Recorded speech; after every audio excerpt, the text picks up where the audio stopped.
السلام علیکم ورحمۃ اللہ وبرکاتہ۔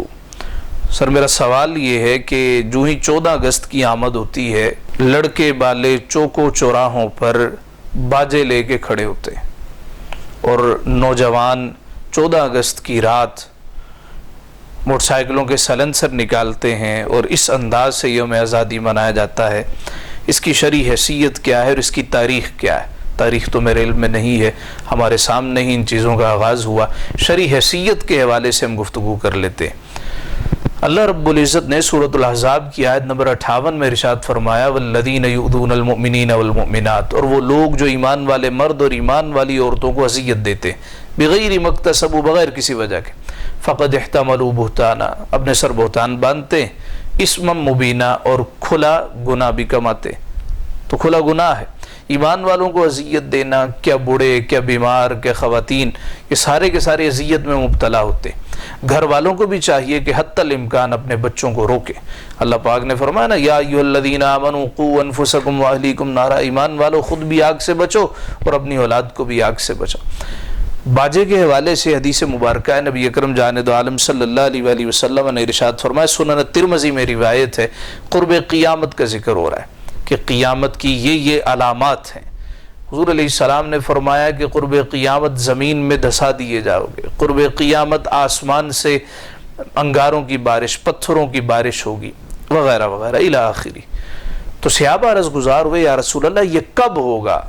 نبی مکرم شفیع معظم جاندو عالم صلی اللہ علیہ وآلہ وسلم نے ارشاد فرمایا، جب بانسری اور باجے عام ہو جائیں گے، ان کی بہتات ہوگی۔ لیکن گلی گلی، محلے محلے جو اذیتناک صورتحال ہوتی ہے، جس سے آپ دو چار ہیں اسی سے ہم بھی دو چار ہیں۔ ایک اور مقام پہ نبی اکرم جاندو عالم صلی اللہ علیہ وآلہ وسلم نے ارشاد فرمایا کہ دو آوازیں ایسی ہیں جو اللہ کو جلال میں لے آتی، ملعون آوازیں ہیں۔ ایک باجے اور تاشے کی آواز، خوشی کے موقع پر باجا بجانا شروع کر دیا، اور دوسرا غم کے موقع پر نوحے کی آواز۔ یہ ہمارے نوجوان بھی توجہ کریں کہ سمجھتے ہیں عشق کا تقاضا یہ ہے ہم نوحے سنیں، ہمارے اہل سنت کے بھائی بھی اسی طرف چل پڑتے۔ تو عشق وہی ہے، محبت وہی ہے جو اللہ رسول نے ارشاد فرما دی، اپنی جانب سے جو آپ کا دل چاہے، جس پر طبیعت آئے، وہ عشق محبت نہیں ہے، وہ آپ کی نفس کی خواہش۔ تو ہمارا یہ ملک پاکستان لا الہ الا اللہ محمد الرسول اللہ کے نام پر حاصل کیا گیا۔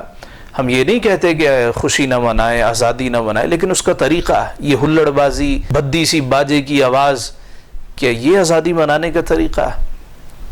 جس طرح ملکی حالات ہیں، ہمیں تو چاہیے ہم 14 اگست کو اللہ رب العزت کے حضور سر سجدے میں رکھیں، عرض گزار ہوں، دعا کریں، اے پاک پروردگار ہمارے ملک کی حفاظت فرما، اے پاک پروردگار ہمیں نیک صالح حکمران عطا فرما جو اس سرزمین پر تیرا نظام قائم کر سکے۔ ہم ایک عام مسلمان، ہمارے پاس دعا کے علاوہ کیا ہتھیار ہے؟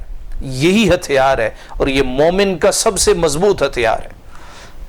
14 اگست کے موقع پر یہ ہلڑ بازی، یہ باجے، یہ ناچ گانے، یہ نچ نچیا، ان تمام چیزوں سے احتراز کر کے اللہ رب العزت کے حضور دعا کیجئے، پاک پروردگار ہمارے ملک کی خیر اور اس کی حفاظت فرما۔